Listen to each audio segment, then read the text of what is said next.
Hello বন্ধুরা, last episode থেকে আমরা জানতে পারি সুং ইয়ানের কারণে ওয়াংলিং রিইনকারেশন ফুড সম্পর্কে জানতে পারে, যা কিনা ওয়াংলিং এর লেভেল ব্রেক থ্রু করার জন্য কাজে লাগবে। ওয়াংলিং জানতো যে 19 বছর পর মিস লিংইওয়াংকে নিতে হেভেন থেকে আবারও লোক পাঠাবে। এই জন্য ওয়াংলিংকে আরো বেশি শক্তিশালী হতে হবে যাতে করে সে তাদের মোকাবেলা করতে পারে। এই জন্য ওয়াংজোরোর বডিতে থাকা মিস লিংওয়াংকে বিদায় দিয়ে পুরোপুরি তৈরি হয়ে ল্যান্ড অফ ইমর্টাল গ্রেভ আর্টের দিকে চলে যায়, যেখানকার ফার্স্ট লেভেলে ঢোকার পরেই কিছু জঙ্গলি লোক তাদের উপর অ্যাটাক করা শুরু করে দেয়। আর এই এপিসোড এখান থেকেই শুরু হয়, যেখানে আমরা দেখতে পাই সেই জঙ্গলি লোকের শরীরে 3 লিভস বানানো আছে, যা দেখে তো মিস জিজিন অবাক হয়ে যায়, কারণ 3 লিভস এর মানে হলো ওই লোকটি ন্যান্সিয়াল লেভেলের কাল্টিভেটর। আর সেখানে থাকা ওয়াংলিং আর সানডিয়ানের তো তাতে কোনো কিছুই আসে যায় না, তারা একজন আরেকজনকে হামলা করার জন্য ইশারা করে দেয়, যেখানে সানডিয়ান সেখানে থাকা নর্মাল মনস্টারদের মারা শুরু করে দেয়। আর ওদিকে ওয়াংলিং 3 লিভস কাল্টিভেটর দিকে যাওয়া শুরু করে, যেখানে 3 লিভস ওয়াইল্ডম্যান ওয়াংলিং এর উপর হামলা করে দেয়। আর ওদিকে ওয়াংলিং এর যেন কিছুই হয়নি, সে অতি সহজেই সেই ধোয়া থেকে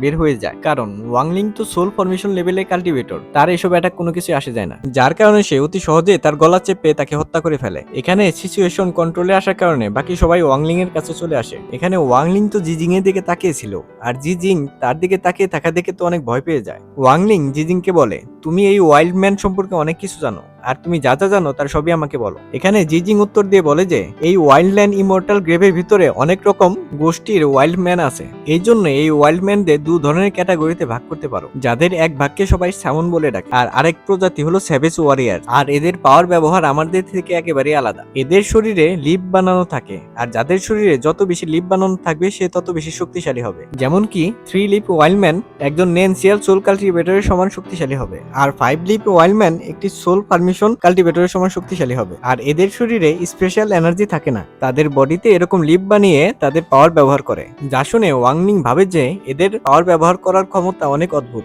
আর এদের সম্পর্কে তারা ইয়ার চাইতে বেশি জানে না। আর তাদের কথা চলাকালীন সময় সেখানে একটি সামন চলে আসে, আর আগের সেই ওয়ারিয়ার বডি থেকে টাইটেলে ভরা রুইন্স অ্যাবজর্ব করা শুরু করে। আর তা দেখে ওয়াংলিং বলে তারা একজন আরেকজনের রুইন্স অ্যাবজর্ব করে তাদের কাল্টিভেশন আপডেট করে। আর তখনই সেখানে আরো 4টি সামন চলে আসে, আর তারা 5 জন মিলে ওয়াংলিং আর তার বন্ধুদের উপর অ্যাটাক করা শুরু করে দেয়, যা দেখে তাড়াতাড়ি সুন্ডিয়ান 2য় ফ্লোরে এন্টার করে সবাইকে বলে যে আলাদা হয়ে যাও, আর আমরা সবাই 3য় ফ্লোরে গেটে মিলবো। যা দেখে ওয়াংলিং আলাদা হয়ে অন্য একদিকে যেতে থাকে, আর ওদিকে সামন ওয়ারিয়ার ওয়াংলিং এর পিছে ধাওয়া করতে থাকে, যা দেখে ওয়াংলিং রেগে মেগে এক জায়গায় দাঁড়িয়ে যায় আর তার ফরবিডেন ফ্ল্যাগ বের করে ফেলে, আর বলে তোমরা যদি মরতেই চাও তাহলে আমি তোমাকে মারার জন্য রেডি আছি, তারপর তোমাদের মেরে তোমাদের বডি সম্পর্কে রিসার্চ করব যাতে তোমাদের টেকনিক সম্পর্কে জানতে পারি। আর তা বলার পরই ওয়াংলিং তার থান্ডার ফককে বের করে ফেলে, যে কিনা অনেক দ্রুত থান্ডার এনার্জি একত্র করে সামন ওয়ারিয়ারের উপর থান্ডার এনার্জি অ্যাটাক করে দেয়। আর ওদিকে সেই সামন শিল্ড টেকনিক ব্যবহার করে সেই অ্যাটাক থেকে বেঁচে যায়। পাশাপাশি সেই সামন স্মোক থেকে মানুষের আকার ধারণ করে, তার শরীরে অনেক বেশি টাইটন আর রুইন্স বানানো ছিল,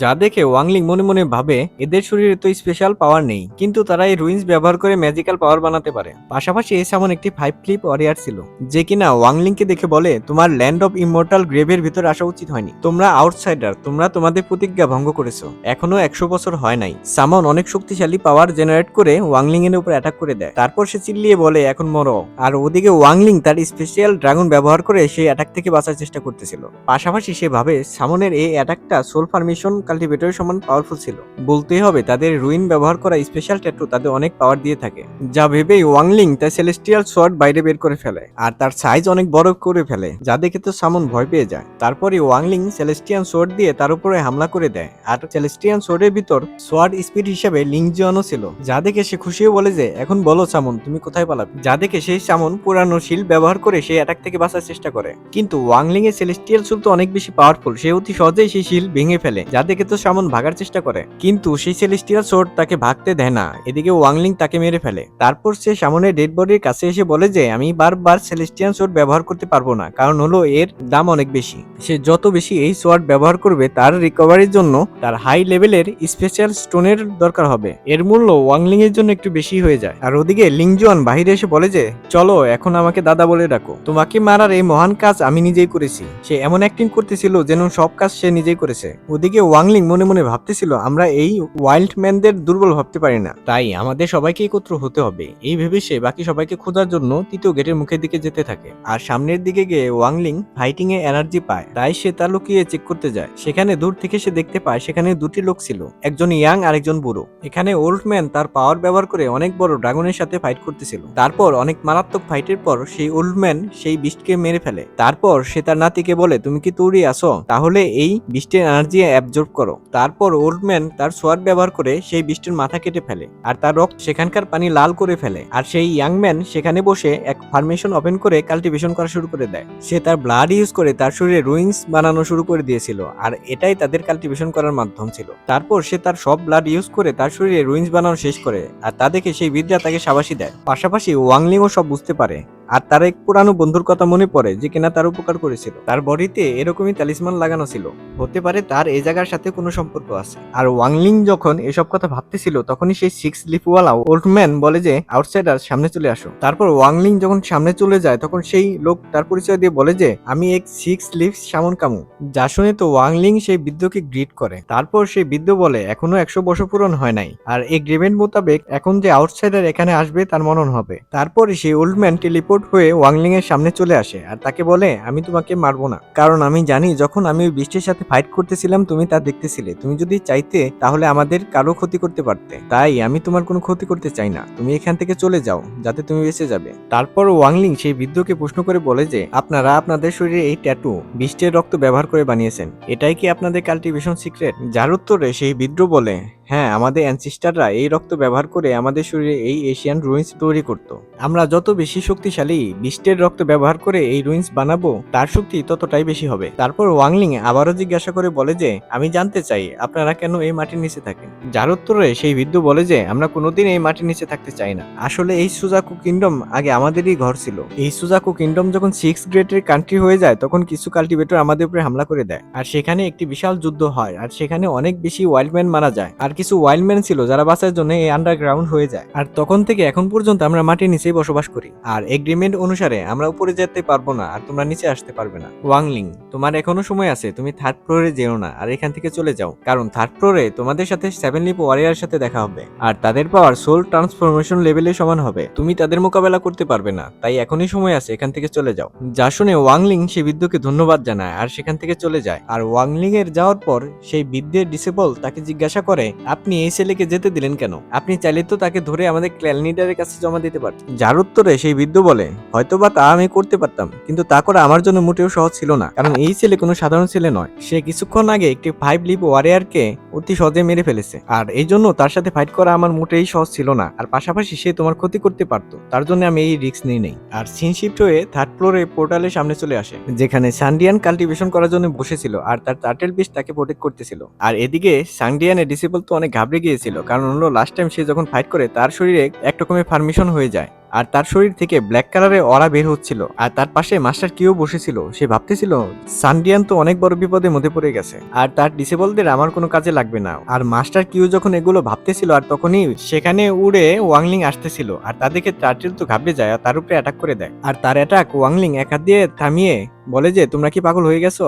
আর ওদিকে মাস্টার কি ওয়াংলিংকে দেখে খুশিও বলে যে থ্যাংক গড ওয়াংলিং, তুমি এখনো বেঁচে আছো। তারপর ওয়াংলিং সানডিয়ানের দিকে তাকিয়ে বলে যে সানডিয়ানের কি হয়েছে? সেখানে মাস্টার কি উত্তর দিয়ে বলে যে লাস্ট টাইম যখন সে 5 লিপ ওয়ারিয়ারের সাথে লড়াই করে তখন সেই ওয়ারিয়ার সানডিয়ানের উপর একটি ট্রিক ইউজ করে। তারপর ওয়াংলিং যখন সানডিয়ানের দিকে এগিয়ে যায় তখন সেই টার্টেল তার উপরে রেগে যায়, কারণ সেই টার্টেল চাচ্ছিল না কেউ তার কাছে আসুক। যা দেখে ওয়াংলিং সেই টার্টেলের উপর 2 আঙ্গুল ব্যবহার করে অনেক বেশি প্রেসার দেওয়া শুরু করে, যার কারণে সেই টার্টেল খারাপ হতে পারছিল না। আর ওদিকে সানডিয়ানের উপর কিছু রুইন টার্টেল চমকানো শুরু করে আর তার চোখ লাল হয়ে যায়। সে তার শরীরের উপরে পুরোপুরি কন্ট্রোল হারিয়ে ওয়াংলিং এর উপর অ্যাটাক করার জন্য এগিয়ে আসে, যা দেখে ওয়াংলিং তার ফরবিডন ফ্ল্যাগ বের করে তার উপর একটি থান্ডার ক্লিপ ফার্মেশন ওপেন করে ফেলে, যা ব্যবহার করে সানডিয়ানকে তার ভিতর আটকে ফেলে। সে তো অনেক বেশি চেষ্টা করে সেই ফার্মেশন থেকে বের হতে, তখনই ওয়াংলিং চিল্লিয়ে বলে যে সানডিয়ান জাগো। আর তখনই সানডিয়ানের হোশ আসে আর সে বলে যে প্লিজ ওয়াংলিং আমাকে বাঁচাও। আর এই বলে সে আবারও হোশ হারিয়ে ফেলে আর সে ফার্মেশন ব্রেক করে তাদের উপর অ্যাটাক করতে যায়। আর তা দেখে ওয়াংলিং তার সেলেস্টিয়ান সোর্ড বের করে ফেলে আর তার উপরে অ্যাটাক করতে যায়। তা দেখে সানডিয়ানের ডিসেবল তো অনেক ঘাবড়িয়ে যায়, কিন্তু ওয়াংলিং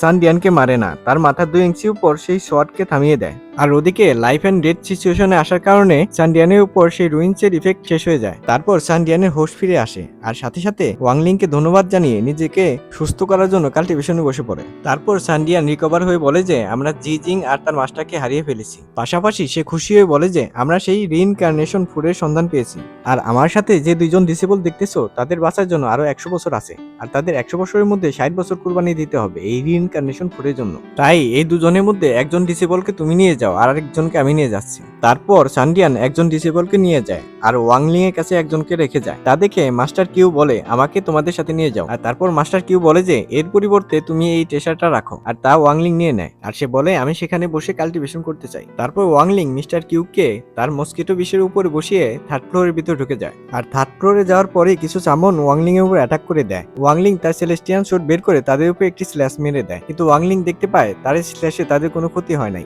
ওয়াংলিং সেই মেয়ে স্যামনকে দেখে অবাক হয়ে যায়, কারণ সে 6 লিভস স্যামন ছিল। তারপর সেই স্যামনার সেই টার্টেলকে দেখে ফেলে। তাদের এই বৃষ্টির উপর অনেক আগ্রহ জাগে, তাই তারা এই বৃষ্টির উপর আক্রমণ করা শুরু করে দেয়। আর তার সাথে একটি বুড়াও ছিল। তারা দুজন মিলে সানডিয়ানের উপর অ্যাটাক করে দেয়, আর সানডিয়ানের তাদের অ্যাটাক থেকে বাঁচা অনেক কষ্ট হচ্ছিল। যা দেখে ওয়াংলিং বলে তারা আসলে তোমার টার্টেলকে নিতে চায়, আর তার রক্ত দিয়ে তারা কাল্টিভেশন করতে চায়। আর ওদিকে সানডিয়ানের ডিসেবল বলে যে আমরা এই টার্টেলকে ছাড়তে পারবো না, কারণ সে আরো 100 বছর ধরে আমাদের সেবা করে আসছে। আর ওদিকে সানডিয়ান তো তার জীবনের কথা ভাবতেছিল, তাই সে টার্টেলকে সামনে রেখে তার ডিসেবলকে নিয়ে অন্যদিকে চলে যায়। তারপর তারা দুজন সেই টার্টেলকে ঘুরে ফেলে। তা দেখে সেই টার্টেল তো অনেক ইমোশনাল হয়ে যায় এবং কান্না শুরু করে দেয়। ওদিকে তারা দুজন সেই টার্টেলকে মেরে তার গলা কেটে তার উপর কাল্টিভেশন করা শুরু করে। তা দেখে সানডিয়ান বলে আমাকে ক্ষমা করো, আমার কোনো দ্বিতীয় রাস্তা ছিল না আমার জীবন বাঁচানোর জন্য। আর এসব বলতে বলতে সানডিয়ানের সামনে সেই রিইনকার্নেশন ট্রি চলে আসে। তারপর সানডিয়ানের ডিসাইপল তাদের জীবনে কোরবানি দিয়ে সেই রিইনকার্নেশন ট্রি জাগানো শুরু করে। আর ওদিকে সানডিয়ানের ডিসাইপল আস্তে আস্তে বুড়া হচ্ছিল, আর ওদিকে রিইনকার্নেশন ট্রি আস্তে আস্তে জোয়ান হচ্ছিল। আর তখনই সেই রিইনকার্নেশন ট্রি থেকে অনেক বেশি পাওয়ার বের হওয়া শুরু হয়, আর তা দেখে অনেক ওয়াইল্ডম্যান তাদের দিকে চলে আসে। তা দেখে তো সানডিয়ান অনেক ঘাবড়ে যায়, কারণ তাদের এই রিইনকার্নেশন ফুড তৈরি হওয়ার জন্য আরো 3 ঘন্টা দরকার। যা দেখে ওয়াংলিং তার ফরবিডেন ফ্ল্যাগ বের করে এই রিইনকার্নেশনের আশেপাশে অনেক ফার্মেশন বানানো শুরু করে দেয়। আর সানডিয়ানও তার এনার্জি সেই ফার্মেশনের মধ্যে ভরে দেয়। আর বাহিরের দিকে সামনের সংখ্যা আস্তে আস্তে বাড়তে থাকে, আর তারা তাদের পাওয়ার ব্যবহার করে সেই ডিফেন্স ভাঙার চেষ্টা করে। যা দেখে ওয়াংলিং আর সানডিয়ান তাদের পাওয়ার ব্যবহার করে বাইরে সবাইকে মারা শুরু করে দেয়। তা দেখে সানডিয়ান অনেক ঘাবড়ে যায়, আর সে অ্যাটাক করে তার 2 ডিসেবলকে মেরে ফেলে। আর তাদের মরার পর তাদের জীবন বিসর্জনের জন্য সেই রিইনকার্নেশন ফুড অতি তাড়াতাড়ি বড় হয়ে যায়। আর ওদিকে সানডিয়ানের এই ইভেল ব্যবহার দেখে ওয়াংলিং তো অনেক মন খারাপ হয়, আর সে মনে মনে ভাবে যে সানডিয়ান তো অনেক বেশি খারাপ। আর ওদিকে সেই 6 লিভস সামনার চলে আসে আর সানডিয়ানের উপরে অনেক পাওয়ারফুল একটা অ্যাটাক করে দেয়। আর সেই অ্যাটাক ডিফেন্স ফরমেশন ভেঙে সানডিয়ানের উপরে এসে লাগতে যায়, আর সানডিয়ান এর এই অ্যাটাক থেকে বাঁচতে অনেক কষ্ট হচ্ছিল। আর তাই দেখে ওয়াংলিং হাওয়ায় চলে আসে আর অনেক রকম সোয়ার্ড সামন করে ফেলে, আর তা ব্যবহার করে বাইরের দিকে অনেক বেশি ওয়াইল্ডম্যানকে মেরে ফেলে। আর এরকমই একটা স্পেয়ার যখন লেডি সামনার গায়ে গিয়ে লাগতে যায়, তখনই আরেকটা সামনার এসে তা হাওয়াতে আটকে ফেলে। আর একে দেখে তো ওয়াংলিংও ঘাবড়ে যায়, কারণ এই ওয়ারিয়ারটা 7 লিপ ওয়ারিয়ার ছিল। আর এখানেই এই এপিসোড শেষ হয়ে যায়।